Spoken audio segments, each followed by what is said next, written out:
Thank you for listening to Depictions Media Radio.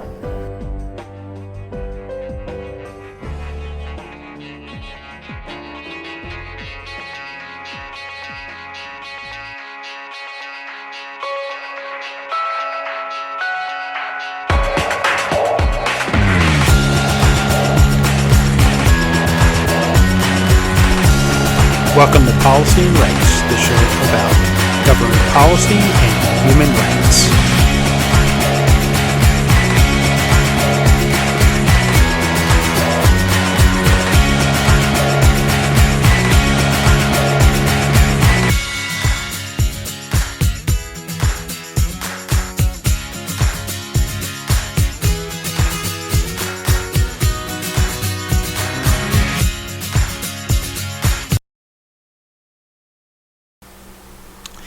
Welcome back to Policy and Rights here on Depictions Media Radio. I'm your host, Michael Clogs.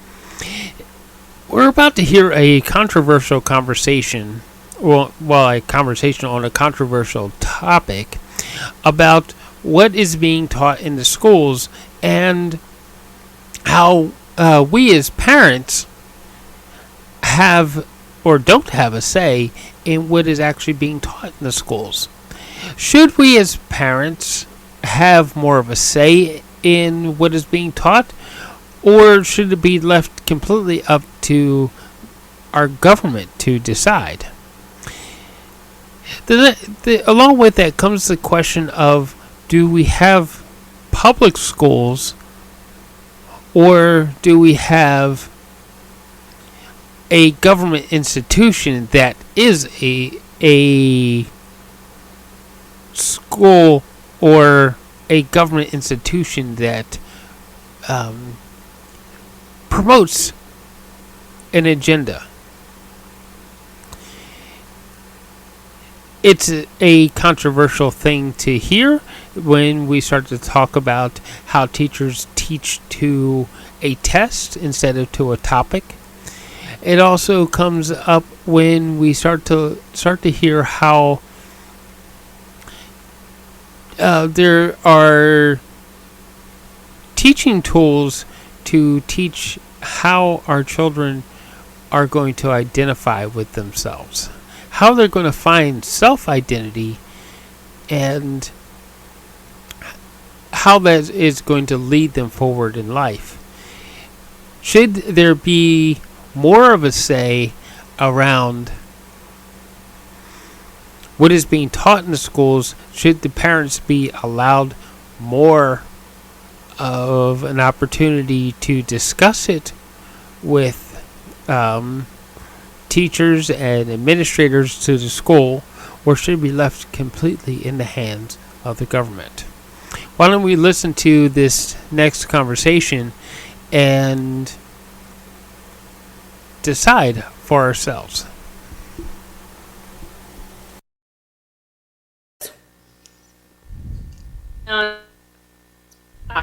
When they unveiled it, she unveiled it to me because I was doing the hiring for stuff, because I just kind of was a natural fit at hiring, so I've been doing the hiring. And so to hiring, she had to show me this org chart. So she showed it to me like this rush thing, and I'm all of a sudden, the director of resource management. So I'm now in charge of hiring every single person in the company, and bringing on 400 seasonal staff, which is double what we brought on last, and making all the software changes for that software department right in the season I should be doing the hiring. And I was gonna be able to get some staff to help me because I had no staff. It was like a brand new department. Yeah. I'm like, oh my gosh. It was really, I had to wrestle with it. Like, she didn't ask me if I wanted it. They didn't offer me a raise with it. Nothing. And all of a sudden she's like, you can't take vacation this summer. I'm like, I just worked 20-hour shifts for you winter. Told my daughter that we'd have lots in the summer to spend time together. I'm like, I needed to my business. I need some rest. Like, and she just couldn't figure out what my issue was. Yeah. And Hold 1 second. Okay, I just need to see where I was in comparison to you, and I need to Okay. make my mic a little hotter. There we go. Okay. Okay, yeah, keep going though. It's Yeah, so it's just like it's a lot, and yeah. and I didn't know. I really didn't know what to do about it. Like God had told me to take this contract at the beginning, and I wasn't really getting an answer from God that I should be leaving. And at this point now, I've kind of dumped all my things in their basket. Uh huh. And I'm like, and she's like, well, she's like, we went into this, we said friends first. So if you don't want, I'll just demote you. And I'm like, what do I do? Like, Wow. do I just get demoted? Like, I don't know. It was like, it was complicated. Like I felt really disrespected. Is she actually listening to you? I just think there's like massive cognitive dissonance. Like, like she said, she's a good friend of mine too, and she's like said multiple times, like, "Oh, you make so much money at it," and it was like 39,000 that I've made in the last year with them, and I'm like, Serafina's medical bills are 30,000 alone. Like, I'm not Wow. rolling in it. 39 to pay my rent and my basic stuff, and like I've been pulling out of my savings, like. Yeah. So I don't know what to do. Like I don't know what to do. God is telling me I need to stay here in this position, and I just gonna trust God that God's gonna provide for me, and that there's something that is for me in this, but I don't know what it is, or that I'm supposed to be learning. Okay. I Okay. don't know. So, I'm going to take off my activist hat for a second. I'm going to put on my reverend hat for a second. Okay. And see, with Reverend Hat, that doesn't necessarily come with this all knowing advice or anything like that. What it does come with is a set of Oh, questions. Okay. mhm. See, that's a good mug. Yeah, right. Life is a story. There you go. Okay, so what is it? What is? I didn't even know I chose this mug today. I only have one of these actually. There you go. Okay, and you showed up with that mug in front of me. There we That's go. Right. pretty cool, right? That's a message to both of us. So, um, what what is this big? What you stable out? Damn it! Damn it! I'm having internet troubles today. It's me. It flashed from my screen. Um, of course, it does help if I actually paid them. Um, Always a good start. good place to start, right? Um, what is this big vision that you have for you? What is the big vision that you have for you and Serafina? You cannot decide Serafina's vision. It's her vision. She's got to have that. But you can come up with something that you like to see how she fits in with you. I don't And have a big vision. and what is the big vision that you see this company fitting in with you? I don't have a big vision for me and Serafina. I mean, if I had my way, but see, I just don't know that my way and God's way are the same thing No, here. no, but see, that's the whole point with faith is that when you start thinking about that big vision, he starts talking to you. He starts Yeah, showing I you know. things, And so right? this is the thing, like, like Remember, basic believing is moment. seeing. Seeing is not believing. So, God is, in agreement. I'm gonna get a husband. That's nice. If I had my Hey. way, like, see, but then I'm like, do what I want. That I questioned this the other day. I'm like, if I, what I would love is a husband that has company, but also a farm. And then, like some love just off a Uh little huh. bit, like have a farm, be, independently stable, in terms of being able to grow our own food, or, around us, that kind of thing.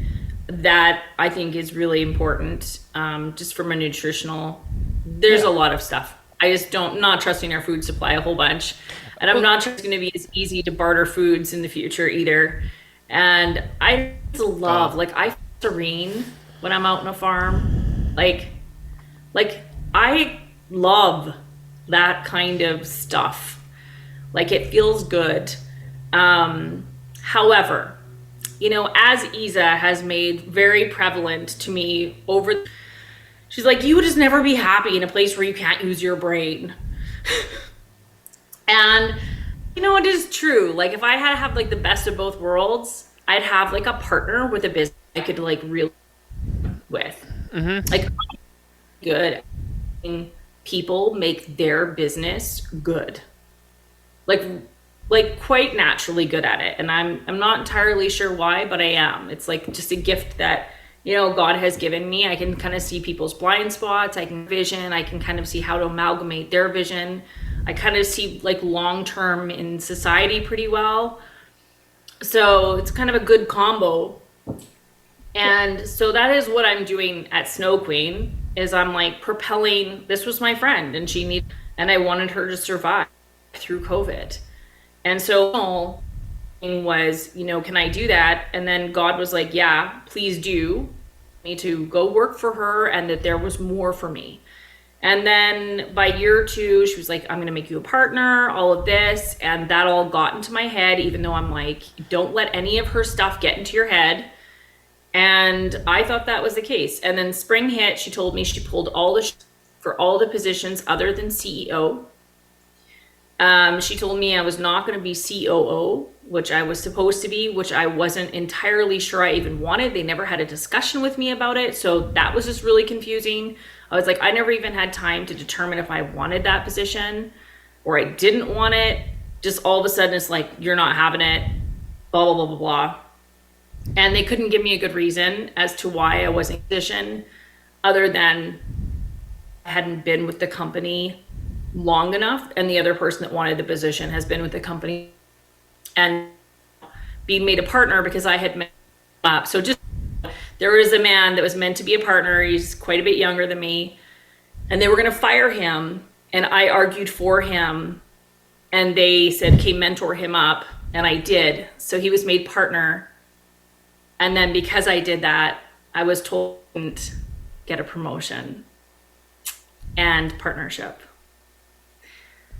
because they gave him the shares that they would have for me. And voila, here's your new position where you're going to work crazy hours now all through this. And it's all daytime, not easy to balance with Serafina. So I guess that's part of my vision. Like, I have like my now vision and my larger vision. Right now, like, I just need where I can sustainably homeschool my daughter and pay my bills, and put some extra money aside so that I need or want to move, I actually can. Employed, I can't get a mortgage. So if I could, I would probably, save up enough money for like a large RV and a truck or something like that. And then some options, you could rent some land out, in the middle of somewhere. Yeah. Things like that. But then, it's like, do I want to do that as a single person? That's nuts. Like, I know my friends that way. They have to fix their RV all the time. Mm-hmm. So I don't know what my plan is. Like, like my plans have so drastically since COVID. Is like, I just want to be able to eat healthy food and feel, peace in my life, and to allow the world to do what it needs to do, and be able to, speak up and stand for my values as I need to do that. I will do that. I'm sure, whether I'm on a farm or you'll do that no matter what. Trust me. Whatever. Raise my daughter up in a place where she can feel safe and secure and eat the right foods and things like that. Like, both of us genetically need like non-chemically nasty food, right? I just want us to be able to have a little bit of a freedom to be able to do those things. Mm-hmm. And it would be nice if I had some companionship. I feel like God had to make himself my life. It was like, you just need me, and you have to learn that. Relationships. Well, it's like, okay, you are my portion. But you're sufficient. I get it. Now I would like some companionship too. that is a good place to start on the relationship part. It is a good Yeah, place it to is start good. with God. Yeah. But Okay. like maybe So this has this been is what I want you to do. Now I'm going to get to the part that what I want you to do. I want you to take 5 minutes every day and just think about what that vision would be. Close your eyes, breathe through it, however you need to mentally put yourself so that you're thinking about, actively thinking about what this what this vision of a beautiful world looks like for Leanne. it's just a feeling. It's not a vision anymore. I used to have all these particular things attached to it. Okay. Then I've just learned I don't need to have those things.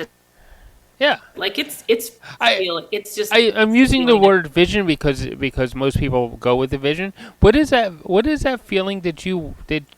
Feeling vision. However you want to put it. And see, you've already started this because you discovered that maybe it's not a vision, maybe it's a feeling, or maybe it's a walk, or I would something like say that. like what biblically described.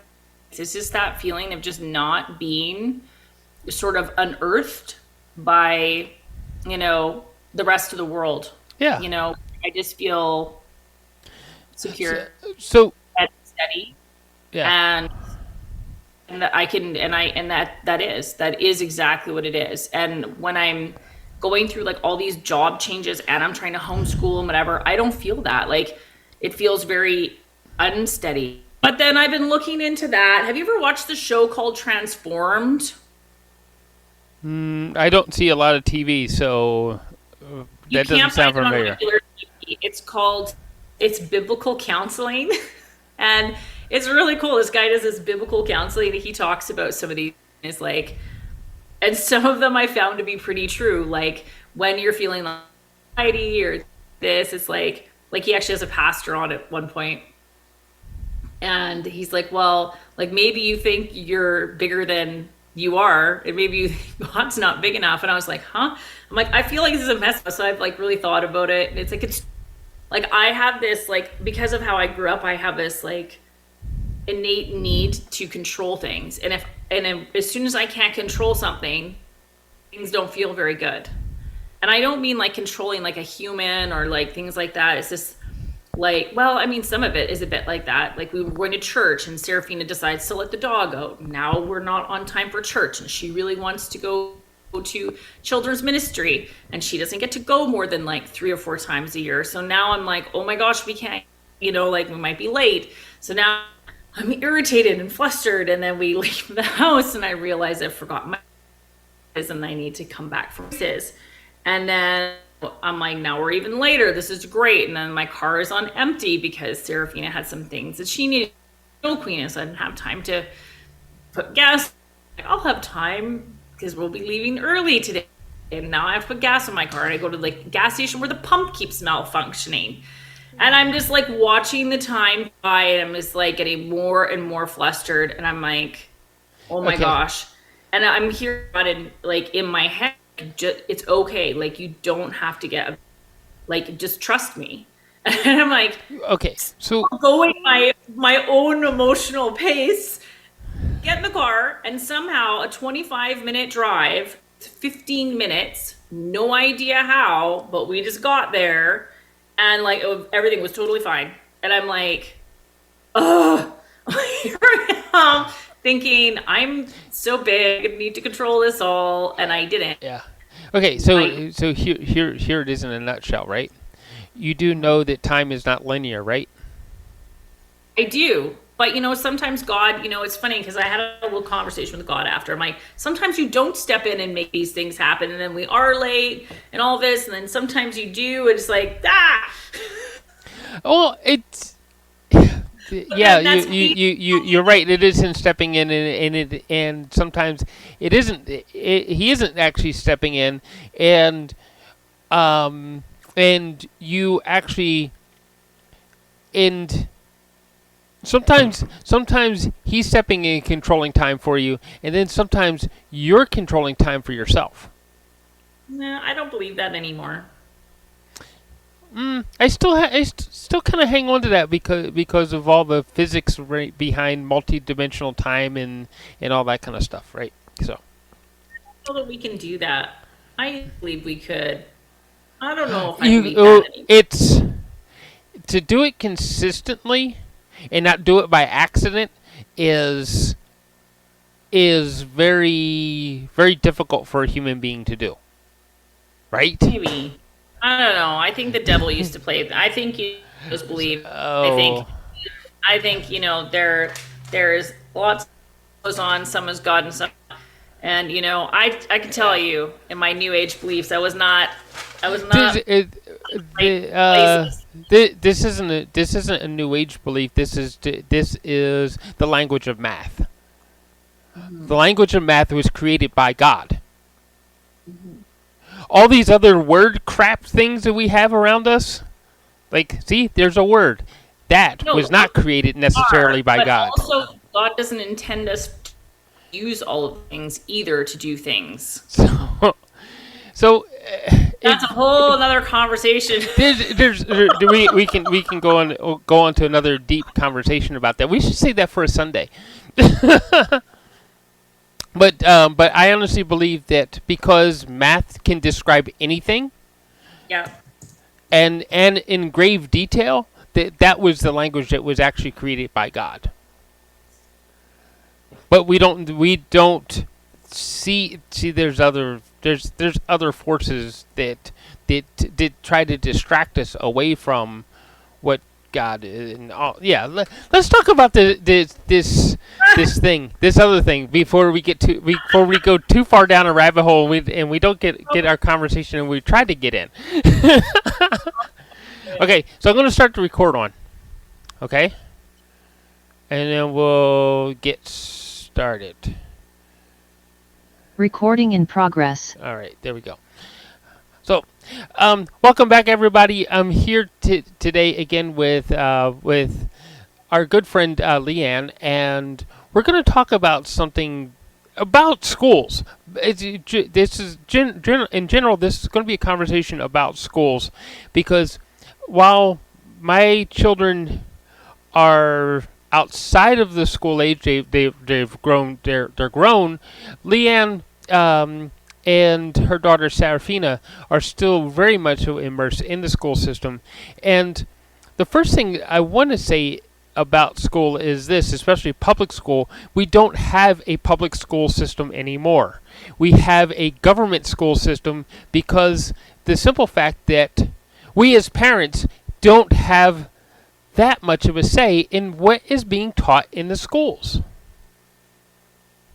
So, Leanne, welcome to the show. Thank you for joining us today.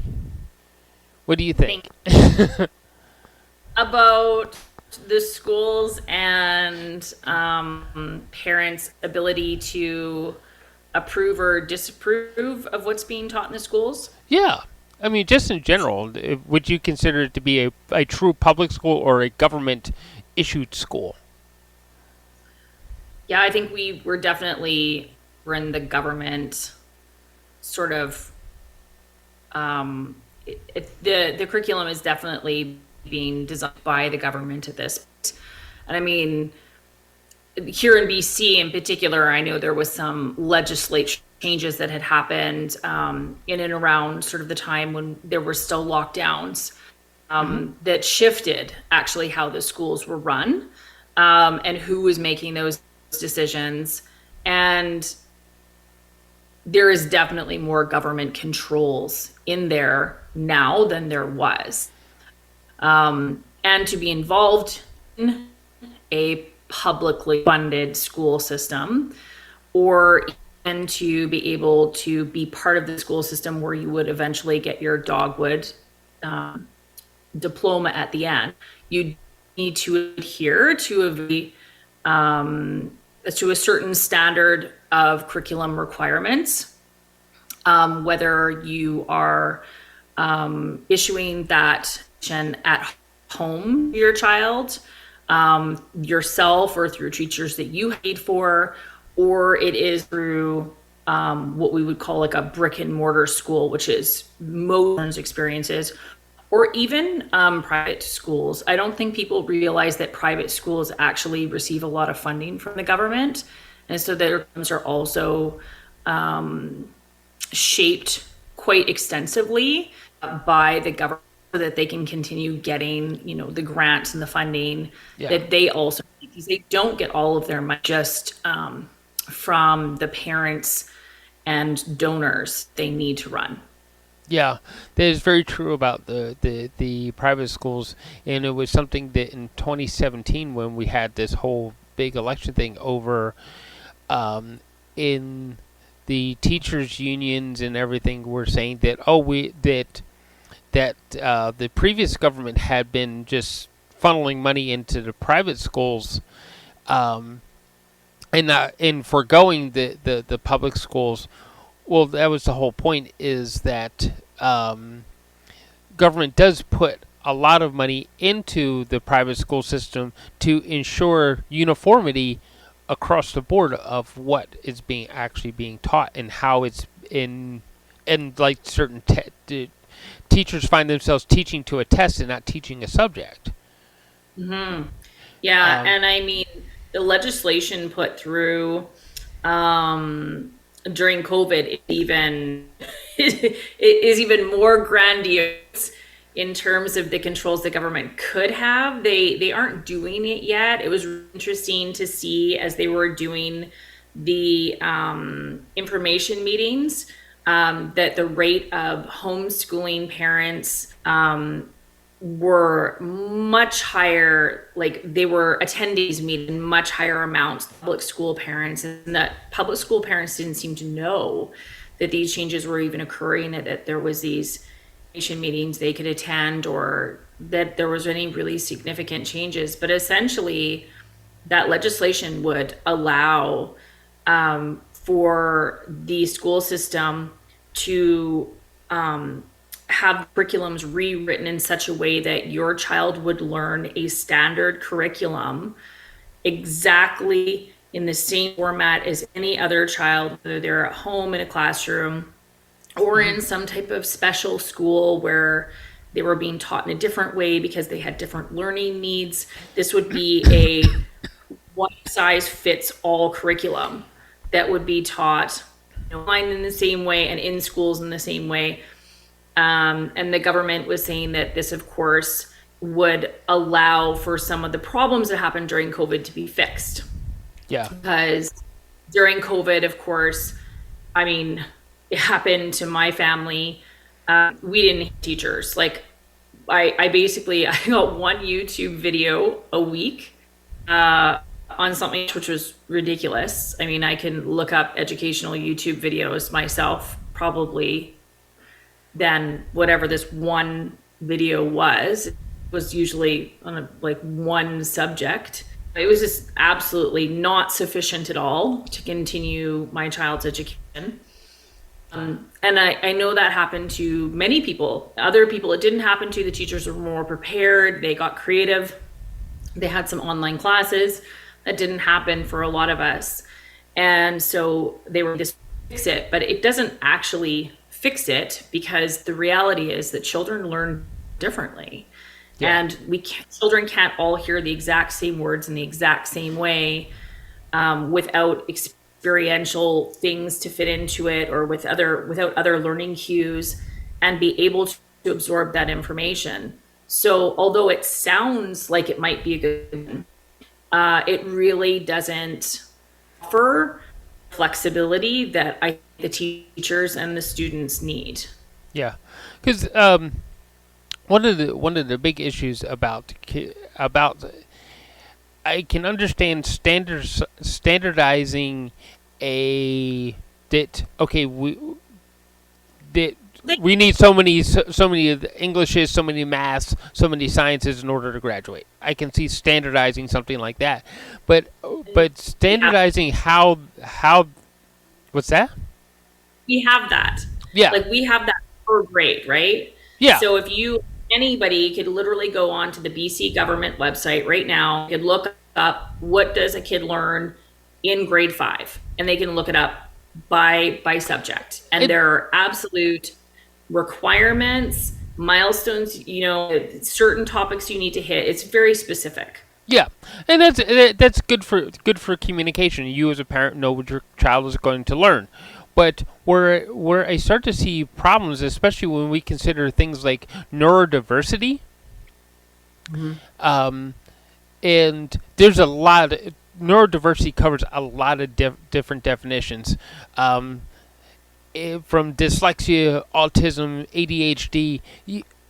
It's what it all boils down to is that individual needs a different set of tools in order to learn what the curriculum is. Totally. Like, even, something that's not talked about that I wish is that some students need to regulate their nervous system to focus. And this adults too. So, I mean, these are the people as adults that you're seeing sitting their legs, tapping their fingers, they're fidgeting constantly. They're some of them are fidgeting for other reasons, but many of them are going to be naturally upregulars that not naturally upregulate, people that need to upregulate to focus. So they need to have an upregulated nervous system. They need to have movement. They need to actually have that stimulation to focus. Whereas other people need to be downregulated to focus. So they need to be calm. This is like when we're thinking of like deep breathing and meditation and all of that. And that has been considered the norm in the school system for a long time, which excludes a lot of learners already. So, that is how the nervous, that is, sorry, is, oh my gosh, I'm just stumbling over here. That is how the school system is designed for like, people to be in sort of a neutral zone to learn, but only some people learn when they're calm and their nervous system is down regulated. Not everybody learns that way. Well, somebody else that I've talked to about school systems and learning and everything, and they also have currently have children in the school system in, I think it's the state of Texas. Okay. Because let's face it, that if you are in Britain, United States, and Canada, the school systems all run about the same way. There's some subtleties, differences, and things like that, but it's the same. You need this, that you need to be able to pass a test at this certain level in order to say that you actually did it. The U.S. states gets very complicated. So I don't know if you know this, but I used to spend my summers. My father lived in the States, in Colorado. So I spent my summers down there. So I had friends down there, same age, school age. And I was shocked as a teenager at the different standards of learning between here in BC and Colorado. Well, one of the issues with the United States is different than Canada is the governing bodies. The government in the United States is very decentralized. There is no central government, whereas Canada has a central government, and Britain also has a central government. The learning objectives were very, like, my friends down in the States at the same age, so about 10 or 11, able to choose mostly by that age. They were able to choose a lot of the core, what would you call them, subjects anymore. So they could kind of do more of the electives, like the cooking and mechanics and woodworking and all that. And they could actually just stop taking some of the main sciences and social studies and things like that, which I found really interesting because you don't really have the choice to negate those subjects in Canada until you're a bit older. You'll have to take those core of curriculum. Well, but it is different state to state, so I have no idea about Texas. But one of the problems that he pointed out was, and this is it in a nutshell, is that the school system, the system of teaching that we use was designed for 1890 to 1920 at the beginning of the Industrial Revolution. This is We true. are so far past the Industrial Revolution and into a technological revolution that we need to start rethinking how we're putting teachers and students together. He said, and he actually brought this up as like that, and this is something that's very ancient. Is going back to say Buddha, Socrates, Plato, where they had these students following them around to learn Yep. as like and to be because we were also having a bit of a religious a conversation. He also included Jesus Christ in there. He said Jesus Christ was a teacher, and he was teaching people a certain set of parameters to live by. Mhm. So, Yeah. do we need to put that sort of thing into our school system now, where if a student says, well, I want to learn more science or I want to learn more woodworking, how do we mentor them in that direction? And is that something going to be valid so that it also supports neurodiversity? Yeah, I mean that's an interesting Yeah, one. it's interesting Um, concepts. I don't know how. I mean, our school system would have to be drastically overhauled to really serve kids in that way, right? Yeah, It's not built that way currently. no, Like how could we redesign things so that in kindergarten, you have an occupational therapist come in and they are watching them and they're going, you know what, that kid needs to upregulate, that needs to downregulate immediately. Now they're going to be put in different types of classrooms, one where they get body breaks every 10-15 minutes, and the other ones where they get to do more deep breathing and yeah, calming exercises to help them focus right immediately right there. yeah, And then, yeah, how do we branch out from there? I mean, we'd need smaller classrooms. We'd need teachers that were interested in being more specialized. Things like this. You need smaller classrooms. I mean, they have too many kids to be able to manage that many learning styles and that many needs all at once. It's effectively, at least. I mean, some of them do their best and they do a very good job, but it's difficult for them to do without a lot more help in the classroom. And then, yeah, yeah, how do we allow kids to excel? Well, I mean, right now the government is reducing gifted courses, like gifted classes and all of that, because in the name of equity.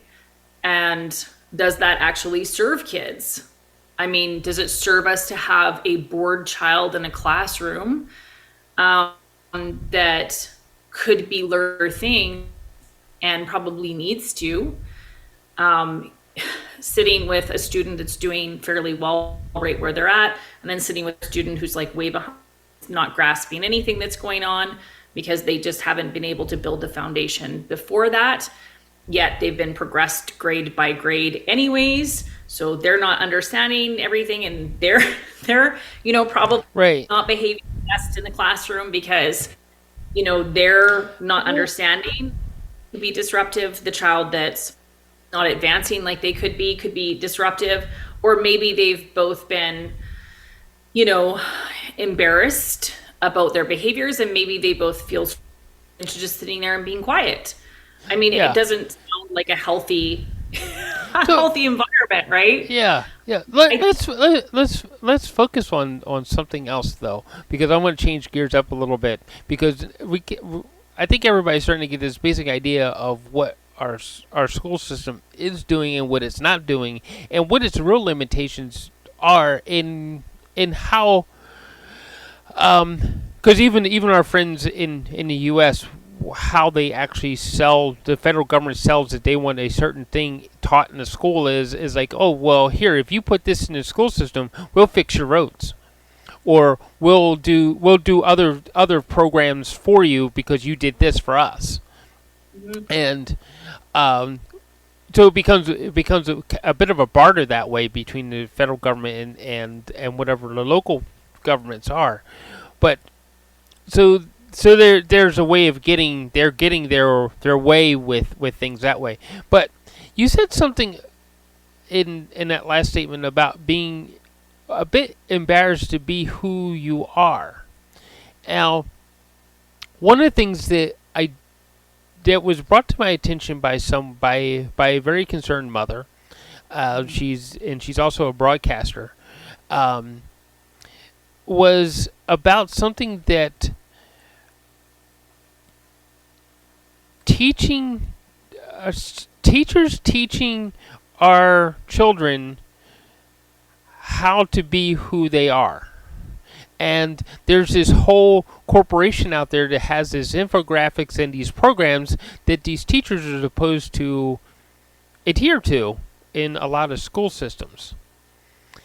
And one of them was, and you'll see, and for those of you who are catching us on Rumble, you're about to see this graphic, and for those of you listening, it's go and just simply Google the gender unicorn, and you'll find this company who is actually controlling who.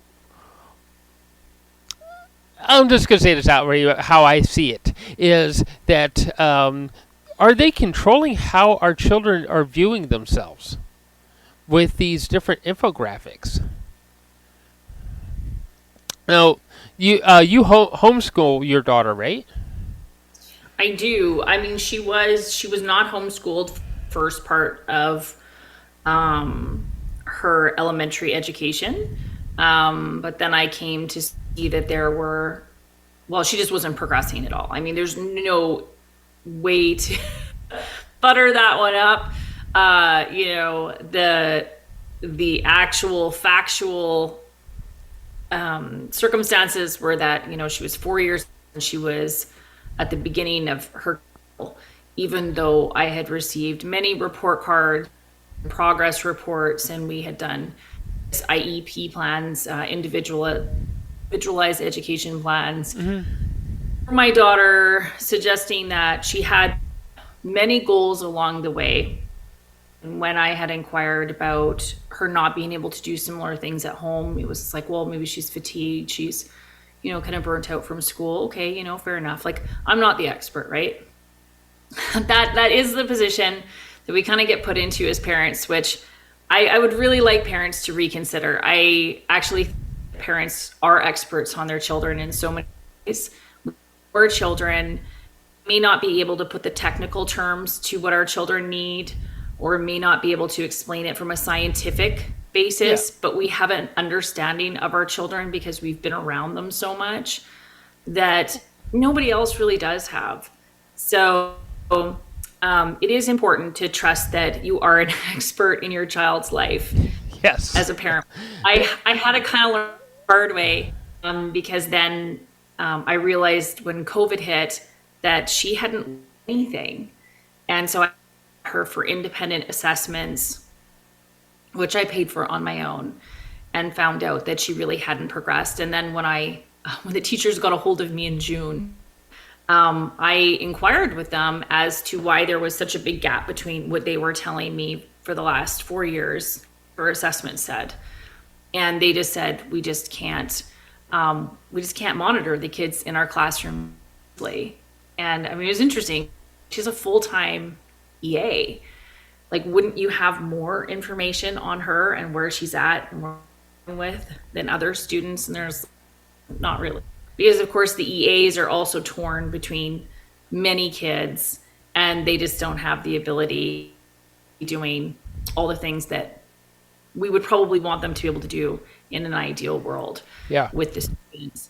So I had my stepson. He had ADHD, and so I experienced what you're talking about. He was also because we were an Aboriginal family, or Indigenous, however you want to say it now. That he even had a worker for that too, he had the full-time EA, he had the Aboriginal worker, and whenever I would go to the school, and I would go to the school at least 3 times a week to see how he was progressing, they all gave me just the party line. And Yeah. in some respects, it's like these people were overloaded, and Yep. I had to respect that. Don't get me wrong, I totally respect the job that these people do. It's Yeah. hard. Yep. Absolutely. I employ some of these people now Yeah. outside of their regular jobs. Like and they do a wonderful job here while my daughter is home learning. Different environment. Yeah. So it's different. They can do their job more fully here in so many ways because they just have my one student, right? So yeah, and I hear what you're saying. My daughter had an SL, speech and language therapy, and we Yeah. kept asking as parents, should we get her language outside of school? No, no, no. She has an SLP in school. It's fine. Well, that's not true. I mean, once I pulled her out and I saw what she was doing with her SLP at in private, like private learning environment versus at school. So at school, it was like 5 kids for 20 minutes. That's not giving them a ton of learning practice. It's not very specific to each child and where they're struggling in their language. Whereas when I did it at home, now we started off with half-hour classes because for her to Yeah. manage now, she can do Cool. 45 minutes pretty well. Yeah. But her speech and language increased so quickly doing private therapy sessions. And in fact, it ended up just trickling over into studies because so much of what she wasn't understanding in the classroom had to do with her being delayed in her speech and language. And if you can't understand what your teacher is saying, if you can't understand what other students are saying, if you can't understand what your workbook says, even if you're learning to read it, which she wasn't at reading level, you can't make sense of it, right? Right. So big piece that I kind of wish they had said, yeah, go ahead, do this outside of the classroom. It would probably be really not getting a lot of that in this school, but it almost feels like this school is designed to defend itself a bit. And I mean, I have learned that since pulling my daughter out is that, when like the schools by making a certain amount of tax, like getting a certain amount of dollars per student. And when we pull our students out and we're doing all the work, the schools, the brick and mortar schools make less money. So in fact, defend themselves because they are getting paid per student. They're not just getting paid to exist no matter how many students they have. They get paid a very specific amount per student and incentivizes a higher per student rate, especially with special needs kids. I'm not too sure about non-special needs children, but special needs schools get much more money, the brick and mortar, than say a home learning school. They get much less. They're not really allowed to disclose those numbers anymore, probably because us parents knew and we were talking about it. But there was a point in time where $30,000 for a student in a brick and mortar school and about $12,000 at a home learning. So there's significantly larger investment too that the government is giving so there's something about brick and mortar schools that we are standing behind, that the Yeah. government is standing behind much more strongly than regular ones. And I mean, this will kind of play into you're probably going to ask Yeah. because right, because it's interesting because when you look at statistically where kids learn the best, it is shown that home learning costs taxpayers less money. Kids are socially adaptable, which is probably one of the biggest myths, and they tend to reach better learning outcomes. So it's cheaper, the kids do better. So why would we be continually promoting or paying more money into one side of a public school system the other. It's kind of odd. Eh, Um, that is odd, and um, is there a different agenda that you would defend the brick and mortar school, knowing that you got lower results for that? Let's put it this way: your return on investment is lower, and you're investing more money. Why go? Why not go taxpayer. with one that you with a model that gives you more return on your investment, and you are actually investing less into it? Yeah, it's interesting, right? From a taxpayer perspective, you would think that we would want to be perfecting and growing the home learning programs. Made sense where we could have these more individualized classrooms, which a lot of, home learning parents have done. They've created little things called pods where they can go to one place and learn in a very small group, a very specific subject, and then these kids can excel and stuff as they desire, which is a really big perk of home Yeah. learning too. Yeah. Excel in one set of curriculum, and then they can be getting extra help in the other set. So it is interesting because then when we look at like when they're maybe starting to teach children things that is maybe in some people's point of view outside of the job of a school, Yes. parents would have maybe more control. They're not. Well, that It, leads me to a question about this whole um, gender identity thing being taught in the school system. Is there an agenda to teaching children, especially at what age do they start, and and and in how much? And there's also this thing where they seem to want the parental participation to be at a lower level so that they can funnel this information straight into the kids without it being filtered through the parent first. it's true. Kind of being quite interesting. It's interesting. I had come into a peculiar circumstance, um, which I hadn't had before, where there was people all across BC, and so there was in Vancouver Island, and some of the parents had some concerns about a letter that they got about what was being taught to their children in the sexual education part of the curriculum. Mm-hmm.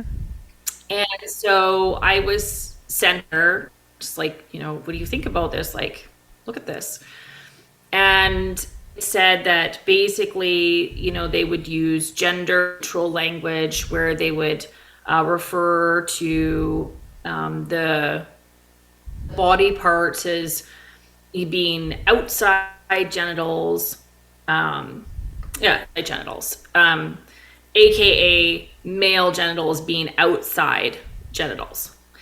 It's really anatomically incorrect. Females have outside genitals as well. And, the erasure of those outside genitals until about the 70s.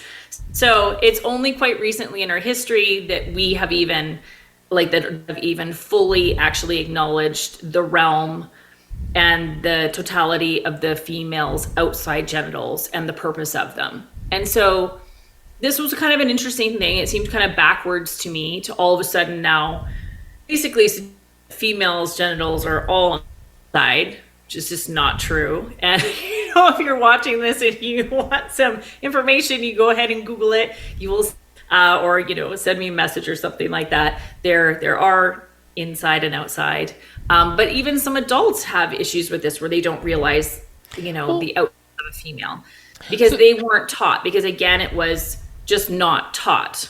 Like even yeah. in medical school, they had erased some of these parts off of the anatomical diagrams. Yeah. So I posted this on Facebook and I'm like, come on guys, like basically like, this is progressive, this is going backward. Like, we can do better than this. And it does seem deep, like it does progressive to me, not progressive whatsoever. And I then got a email a couple months later, saying that it was a violation, a privacy violation. I could not post it. I needed to immediately delete it. All of this. And I mean, I had been careful when I had put it up. The teachers on it, nothing like that. It was showing the organization who was teaching it, but I figured that wasn't an issue because they advertised on their website that they taught this let me be clear that they taught these programs at school. When I received the letter, I actually went and did some more digging to their website to see what it is that they wouldn't want somebody to this letter that wasn't on their web. And it was on the website that they specifically taught this language. Instead, on their website, it says that they teach the true anatomical names of all of the parts. So I'm like, I did get some legal counsel, and I did respond to them. And I did, like, as a nicety, re-edit the letter and their logo. But I was contacted by a news organization, about it. And of course, did release who the name of the organization was. And they did also seek legal counsel on my behalf. And I don't even know actually if they did back on why they were me to letter. But it was interesting because it was like, if this is what we're teaching, why are we trying to hold it back from the public? Like, why shouldn't taxpayers be able to see what is being taught in the curriculum in BC? It's odd. Like, why wouldn't transparency about it? Yeah. Well, and why can't there be a healthy public debate about whether that is what we want to be teaching our children language? Is that it? Or do we want some other kind of languaging? Do we just want to say that maybe that we don't want to teach kids this languaging? Do we want to make this optional? Well, I remember, I can actually remember sexual education when I was in school. It was essentially a biology class. And well, yeah, ours was like a biology class with this really horrific birth.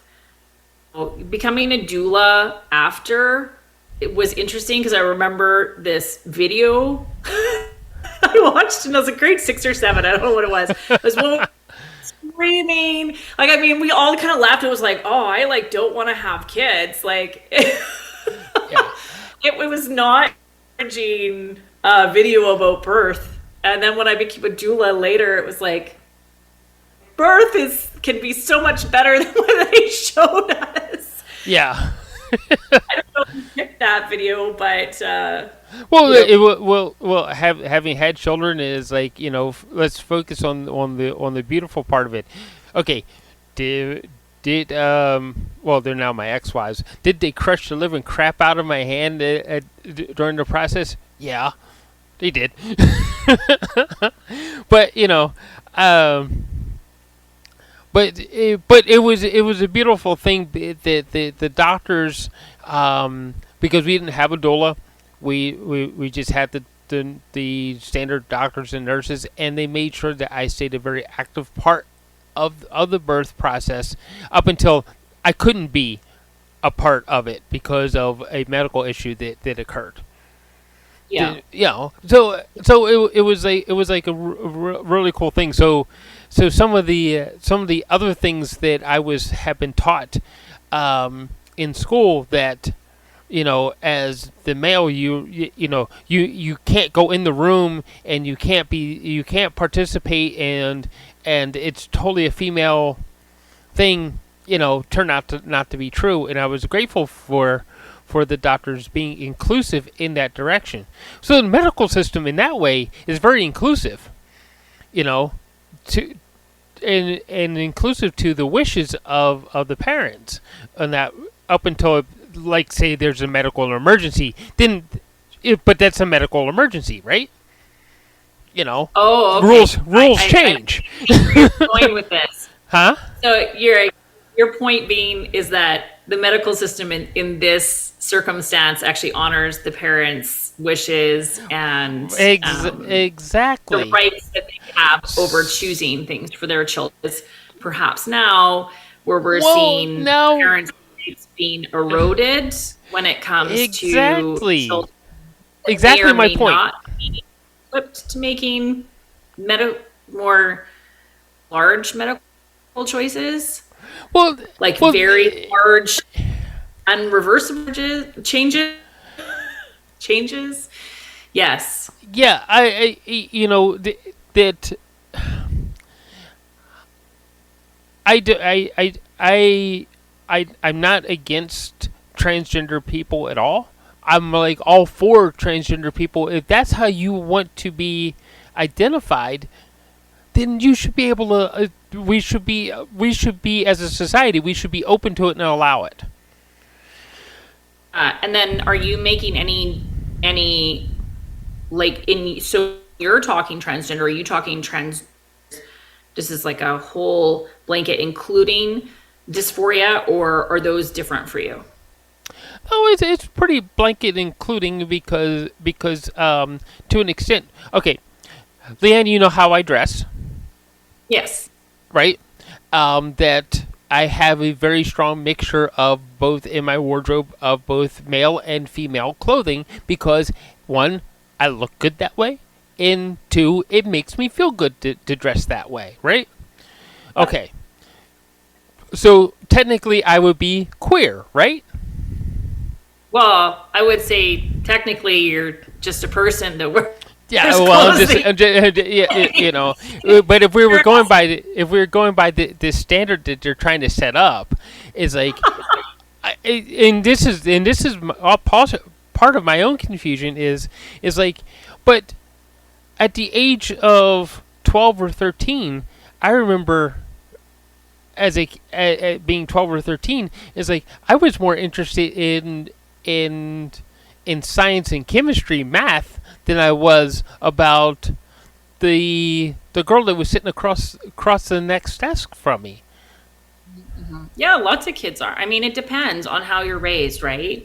Like we know that statistically, the earlier children are exposed to any kind of sexual imagery, that kind of earlier they are going to start usually having sex, and the higher their chances are for getting into a situation where they could be sexually abused or, they end up pregnant, that kind of thing. That's the stats, right? Yeah. So with the pervasiveness of and sexual imaging that our children are seeing, it has, of course, affected, how much more early children are getting introduced to and interested in sex, whether they're able to totally metabolize it,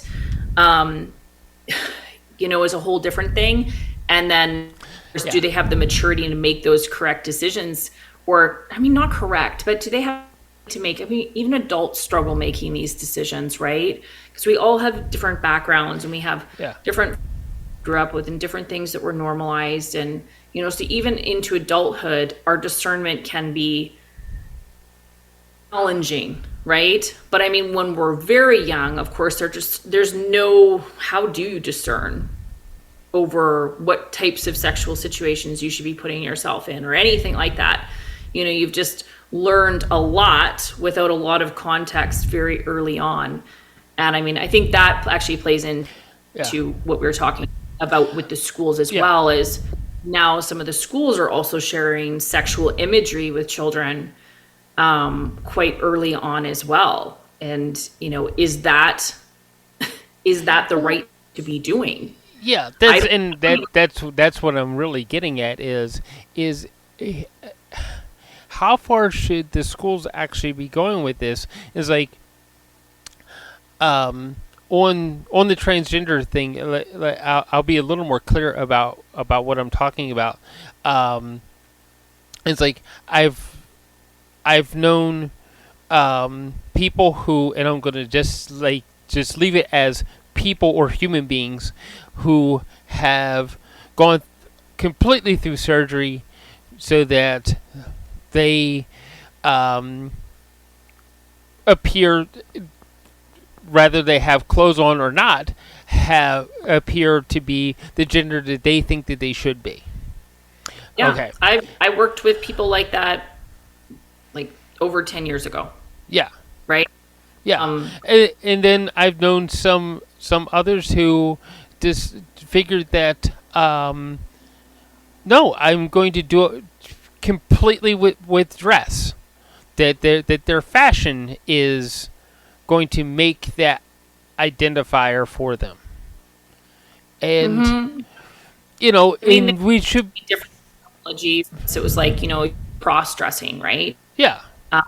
But now it seems to be under the trans umbrella too. That's, I don't know. Is that accurate or not? I mean, it's interesting because all of these ideas that we're talking about with gender are technically theories,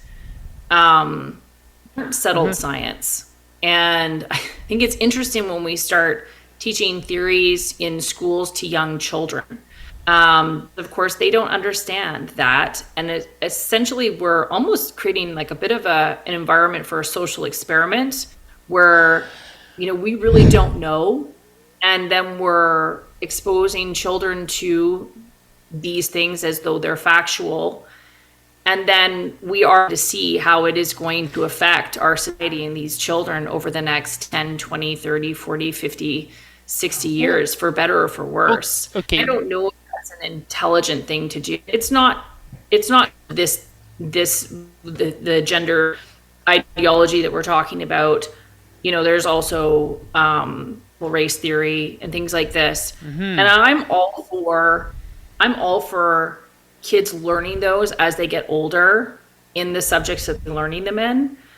Like as they get older, going into a psych class and them teaching race theory, and being able to work things out, like, and to give society more time to actually weigh out theories to see if they truly are correct. Because that science needs to be tested over time and against many things. And same with the gender ideology. I mean, who's the scientist? Like the scientist in the States that had the boy, I can't think of his name, that had the two boys, and they did the surgery to the one boy, raised the one boy as the girl.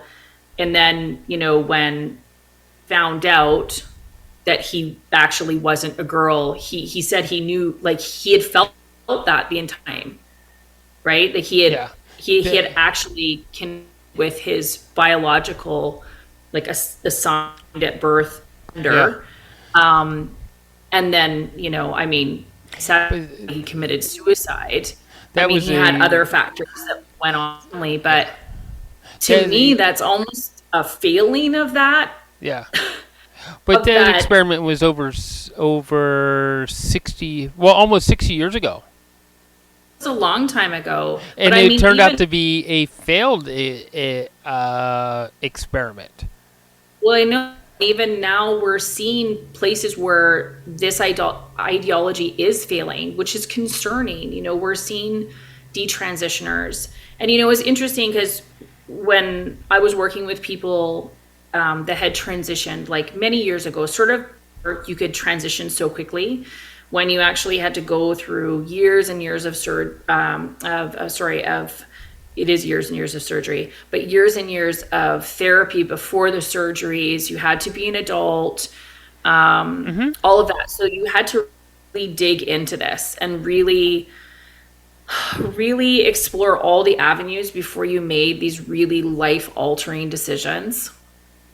And I thought we did good rigorous work back then. And the people that I saw transition, felt very confident in their decision. It still didn't solve all of the problems they had, because gender, just because we do the surgeries, this isn't a popular point to talk about a lot of the time for some people, but it doesn't solve the gender dysphoria completely, to have the surgeries. And there's a lot of reasons for that. And there's a lot of complications with the surgeries. These people don't often have all the same functionality that somebody else of that gender would. They often still have to have these conversations with future partners and stuff about some of the things that are coming up.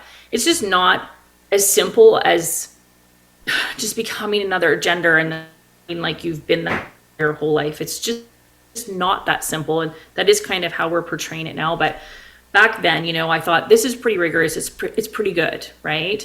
But we still, even with all of that rigorous and support, we still have seen people detransition from that and say that that was a decision they needed to make. So now, with less rigorous support and less rigorous therapy, even more detransitioners. And, what are we doing to protect children from becoming that? Like, I don't know, it raises questions for me, because if this theory was entirely true, we wouldn't be seeing detransitioners, right? I just don't. Right. Like, okay, now I'm happy, I'm healthy, I'm good, fabulous. We wouldn't be seeing these kids now that have cut off their breasts, and now they're realizing in their maturity now that they can't ever, feed a child, or they may not be able to procreate, or, that they are, have voices that will not ever return to sounding feminine, male balding patterns, and 20-year-old girls that had taken blockers and then gone on hormone therapy. Like, there's a lot to consider, and I'm not entirely sure that we should be in schools what we have not yet figured out as a society. Well, yeah. On the other end, going at it, those men who have transformed into women. Some of the more successful, the happier ones I've known, they had children first. Yeah, that's true. Some of them have, yeah. And they did it at a later age. They didn't do it like, say, I'm hearing of some of these things where the transition has happened as a returning 18 or 19, and then 2 or 3 years later we have a rate of suicide for this group of people. Mm-hmm. And so if this is a healthier path, you're saying detransitioning, and we also have a statistic for a suicide rate, then why is these two things going up instead of going down?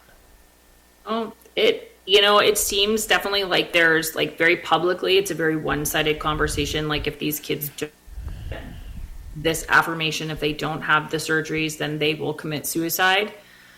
But the thing is I think the one thing that it would be nice if we could all agree on was that these children need help. They need a supportive environment to, figure things out. And I don't think by labeling them super quickly, we're actually doing them a service. I don't think the stats. Right. I don't think the stats back it up.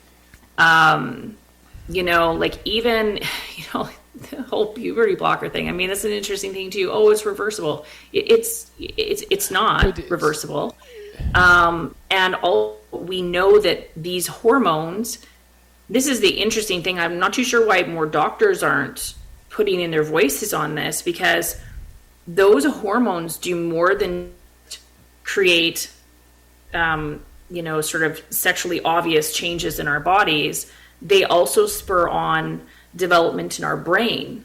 They change how our brain develops. Like from a biological level, girls and boys, a biological level, their brains develop differently because of their hormones, and their brains develop because of these hormones. So if we are, and there's no, like, where are the studies on this? If we're giving a 10, 11, I mean, if you go talk to sexuality centers that treat sexually abused children, they will tell you that, children can hit puberty as early as 8. So then we're talking then that if you wanted to actually prevent puberty, you'd be giving these blockers to as early as an 8-year-old.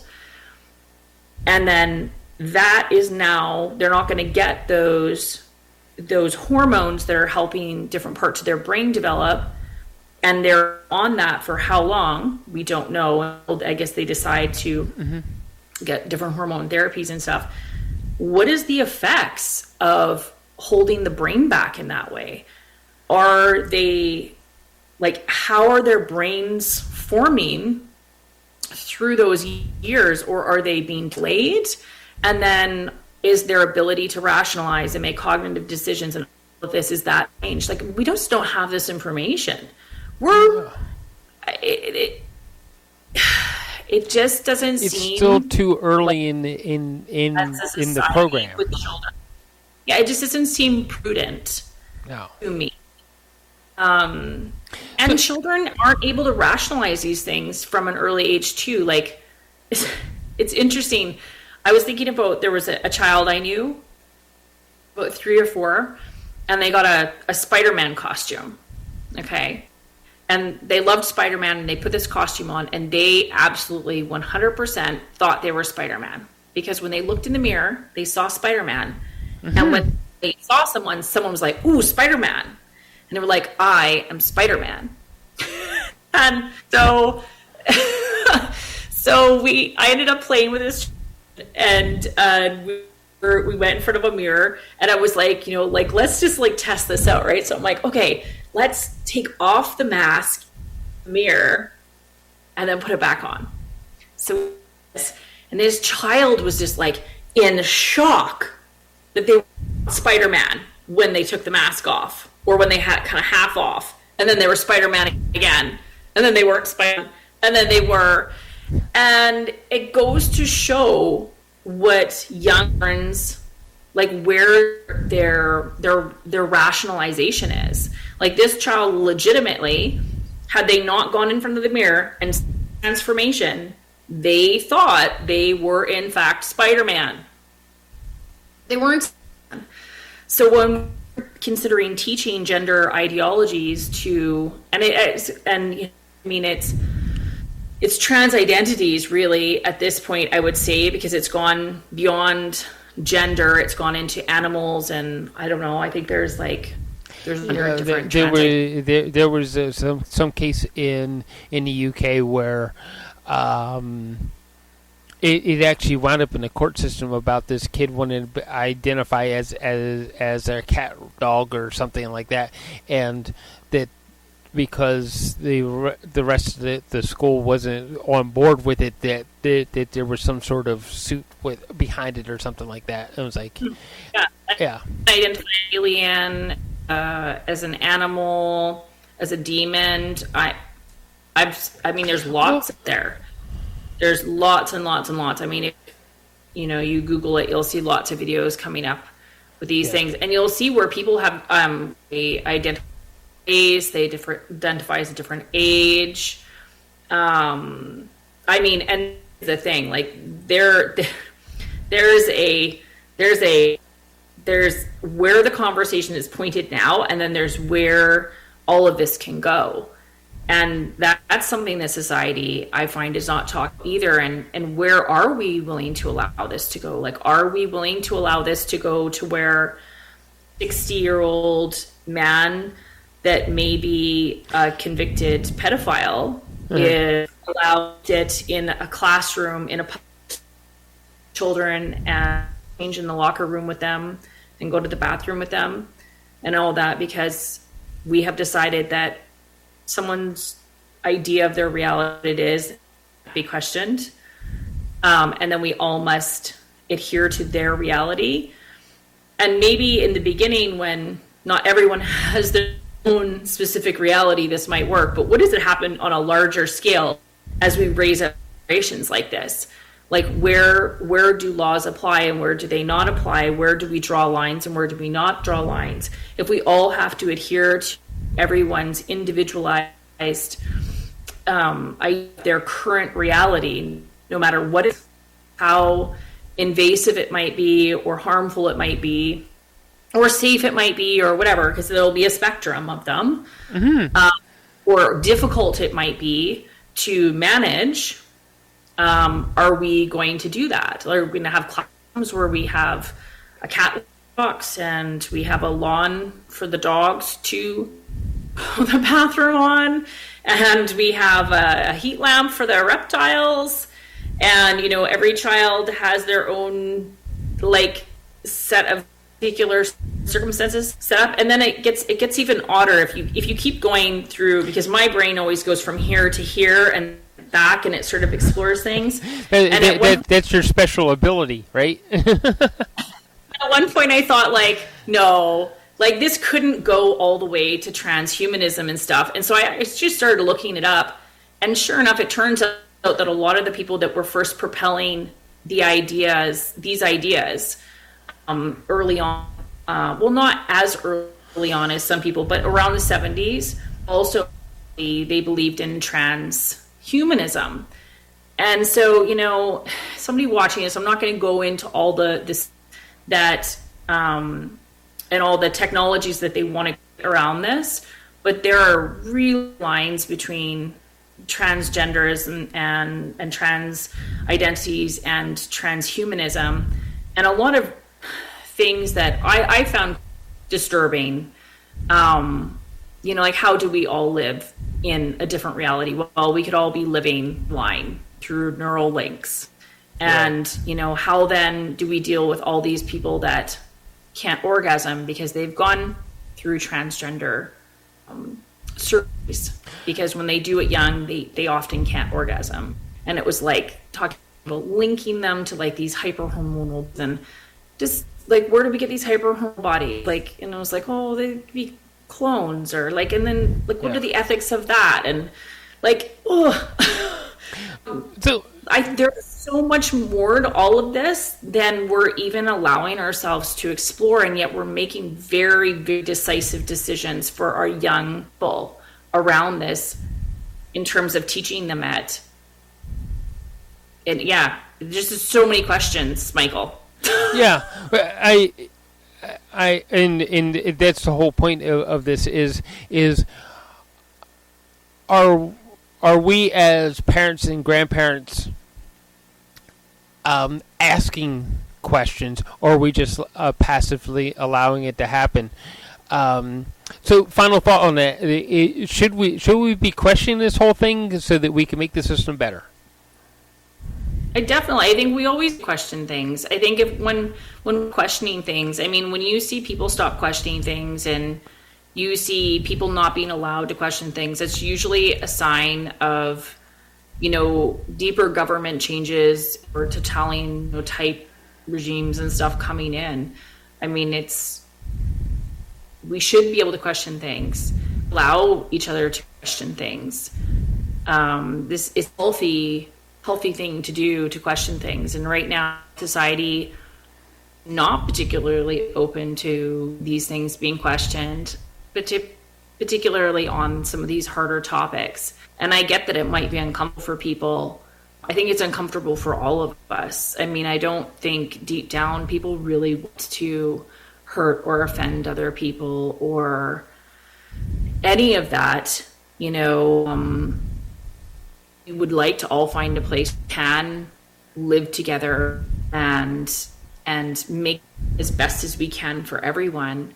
And I think to do that, we do need to question things. And it's concerning that there's a lot of fear amongst people Yeah. around questioning these things, Yeah. around having questions or maybe differing opinions and that sort of thing around topics. And even more concerning that our children are actually being taught things, but there even being an allowance for the questioning. And then what does that mean for us? Yeah. And what does it mean for parental rights and that sort of thing too? I mean, we also get into the place where, we've now seen some, politicians say that, children can't abstain from learning some things. Or I think it was Out East, a politician that, no, the state owns your children. And for a politician to say those types of things publicly means they're fairly assured that's true. And I think as parents, we need to have a healthy amount of concern. Our politicians that feel quite confident that they can say that.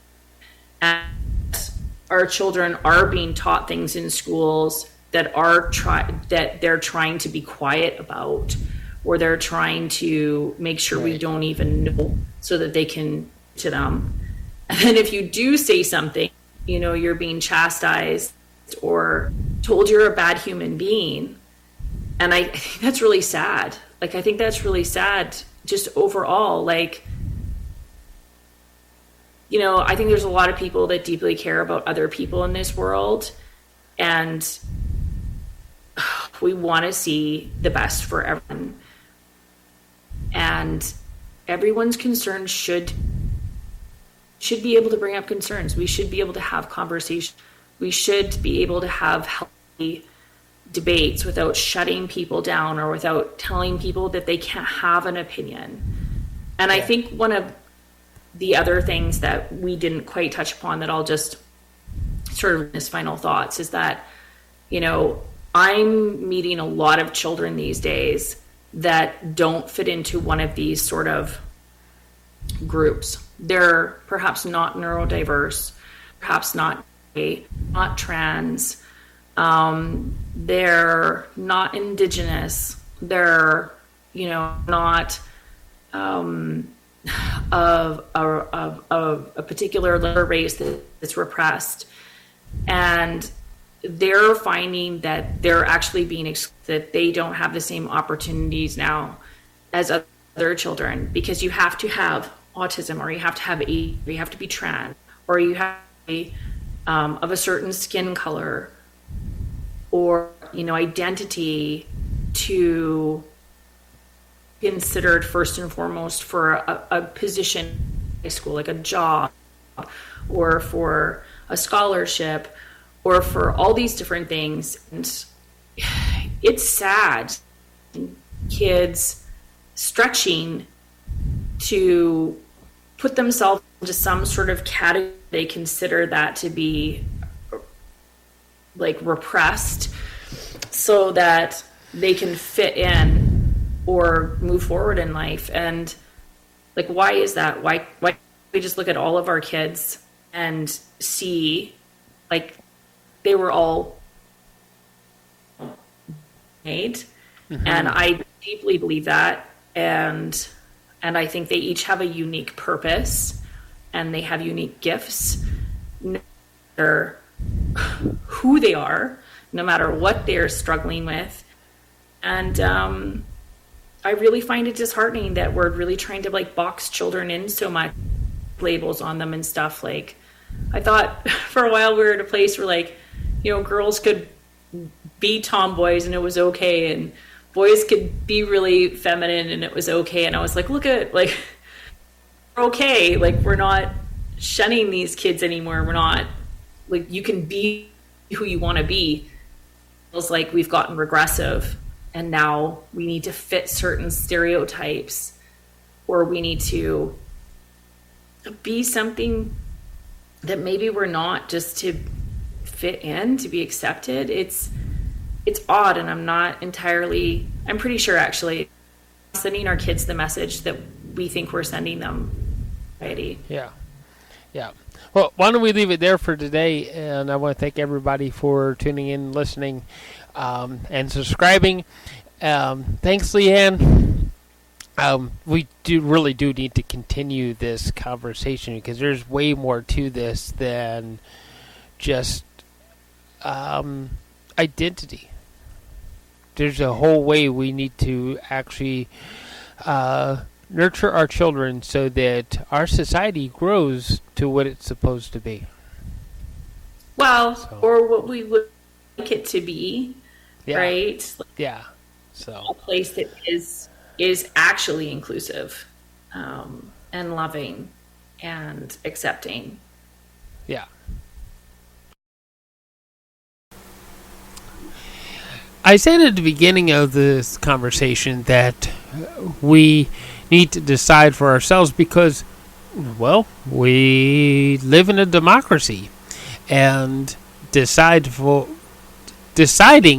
is something that we're supposed to have a say in. The question does come about, do we really have a say in what's going on in the schools, or is it complete government control, which makes the difference between a public school versus a government school?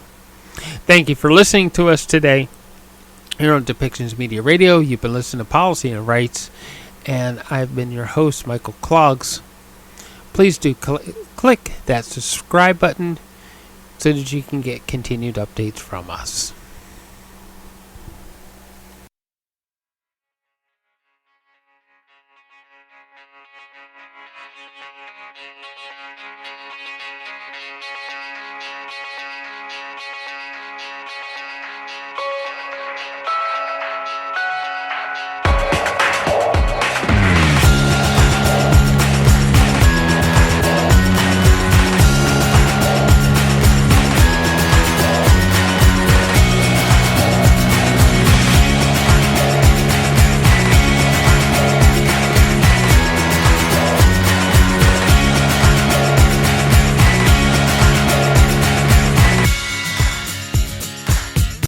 This show has been produced by Depictions Media.